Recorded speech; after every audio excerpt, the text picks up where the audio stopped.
Oh hey, it's been like a year since I've updated everyone on the Harley status. This is not the Harley, obviously. This is my other V-Star 650.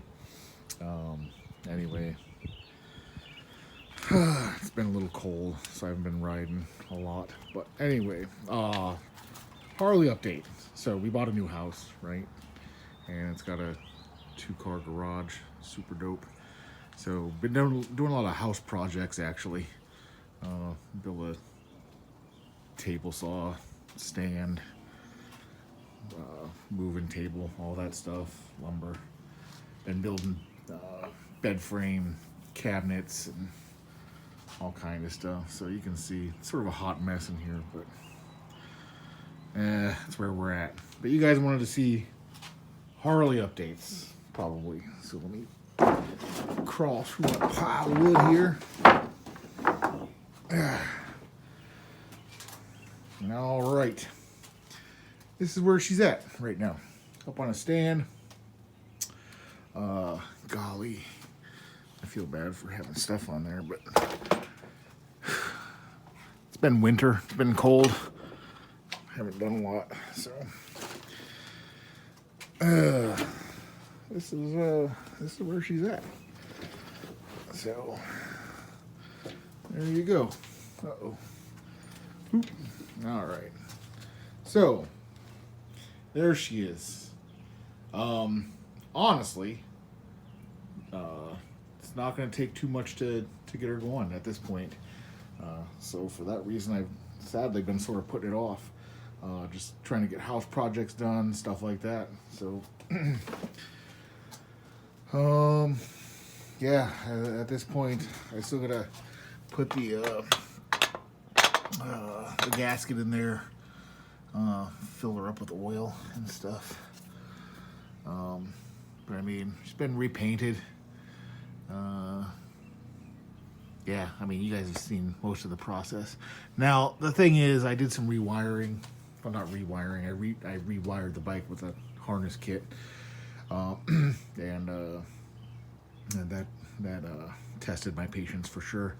But we got it done. And I know some of you old schoolers are going to be upset, but the old Bendix carb was giving me problems. The cable was getting pinched. Man, I cleaned that thing. I lubed it up, and I could not get the carb to let go on the return. I know it seems like a push-pull throttle setup. I don't know, but at any rate, it was not safe. I still have it, and I might put it back on at some point. But right now, I went ahead and put the Super E on there. So that's where we're at. And because I had to go ahead and upgrade that, I went ahead and got some different bars for it. Still have the originals, you know, but yeah, this is where she's sitting. So I think these are 14s, I guess. So makes it pretty comfortable, actually. You know, I got some little stuff to do. I gotta tighten down some of this stuff, but again, just sort of, you know, making sure everything is working. Got a passing lamp bracket here with a clip holding the wires, or the cables. Everything's good on it. Of course, it's a little dusty now, but there's some stuff I got to tighten up, right? And the headlight, hood, a little dusty because I've been doing woodworking out in the driveway. But really, all we're at right now is I got to recharge the battery. Just got a new battery last year, and got to fill her with some brake fluid, bleed the brakes. But I got new cables, or new tubes, whatever. Chains ready to go. Got that tensioned the right way. Got the chain tensioner in there, tightened down the right way. Primary cover is sealed. It's just that little independent plate that needs put down. Put some rags in the exhaust. Obviously, new exhaust. And the old stuff was just eaten through, and it was not salvageable. So I did go ahead and get new exhaust pipes for it. still have the fishtails though. Gonna put those fishtails on. So she's pretty good to go. Sitting, most stuff's sitting where it needs to sit. You know, generators on there. Had to get a new generator. The old one got fried. Shifter, and then the shifter linkage, of course. Everything's still, you know, obviously painted and shined up as best I could. Had to do. Well, anyway, these rocker bolts are different story altogether. Had a little issue with getting some OEM parts. So anyway, it is what it is for now, but that stuff's in there. And then when I go ahead and get it repainted professionally, probably the next couple of years, I'll go ahead and take all that stuff out and get it back to OEM. I got all the gaskets on, you know, everything's tightened up down to specs. Gas tanks are on there, not super tight right now. Had to run. Yeah, we did some interesting wiring because the flasher situation wasn't working the way that I wanted to, so I had to customize that. Got some LED lights in for bulbs right now. Here's the ass end right there. So she's pretty good to go.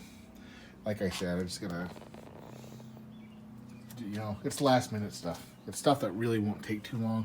But I know my personality, and my personality is if I put oil in this thing, right?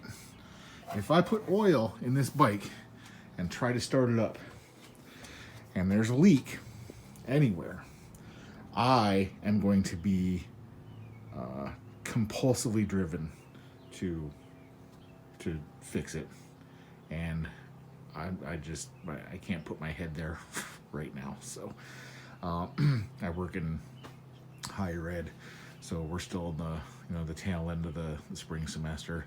Got 3 more weeks of class, and then hopefully some warmer weather, and then we'll take it from there. But wanted to give you guys the update. That's sort of where we're at. So, like I said, it was not original paint when I got it. I'm sure you guys saw the video. So anyone freaking out that, you know, I changed the paint on it or it's not original, whatever, it didn't have the the emblems on it. So for now, I just went ahead and ordered some stickers and just, you know, whatever. It's all rattle can, but it works for me, and we'll take it from there. But electrical all seemed good. There's like a chipped gear or two on the starter ring that I did not replace yet. But again, that's going to be, you know, this isn't a bike that I'm going to be taking out often. You know, this is something I'm going to start up every now and then and just sort of putz around town on every, you know, just avoiding everyone else so no one hits me. Got some license plate lights installed up here under the bullets. So anyway, that's where we're at with it. So when we get to a point where, you know, maybe I get a blasting cabinet, you know, maybe when I take it apart again, the next couple of years, God willing, then, you know, we'll get everything down to where she's got to actually get to, and you know, we'll try and get a real factory original paint match going on with it. Get the Harley fuel tank plates. Yeah, and we'll take it from there. But this is where she's at. So for any of y'all that were interested, there you go. 1968 Harley Davidson FLH Electraglide. Here's a funny story though, real quick. Yeah, this is all my Harley. Got Harley stuff all over the place. But I was gonna try and save a little money, so I went ahead and oh, here, I gotta fix this. Here we go. Anyway, there's a little crack in the pan. The frame protector there, but anyway, nice bouncy springy seat. Everything's greased up in there. But I thought, you know, I still had the original pan, right? So I went ahead and I was like, you know, I'm gonna go ahead and take the original seat. I'm going to try and reupholster it myself. This was the disastrous result, man. That thing, whew, spent a lot of time hand stitching that because I thought I was yeah, you know, save a little money. Now, anyway, still have the pan. It was cracked too, so I put a plate in there to hold that together. But this thing sat me up like 47 feet off of the frame, so decided that wasn't a go. Anyway, that's where we're at. So, you know, yeah, just a quick update. It's what, like April? It's Easter. It's Easter Sunday, April 15th, 16th, something like that. So, you know, school will be out in early May, and then once the weather warms up a little bit, we're gonna go ahead and get this thing fired up. Hopefully, for the first time in almost 30 years. So, well, there you have it. If you have any questions, you know, just add a comment or whatever. I'll answer what I can. And I apologize for the vertical video, but this is just a quick cell phone update. So, all right. See y'all later. Bye.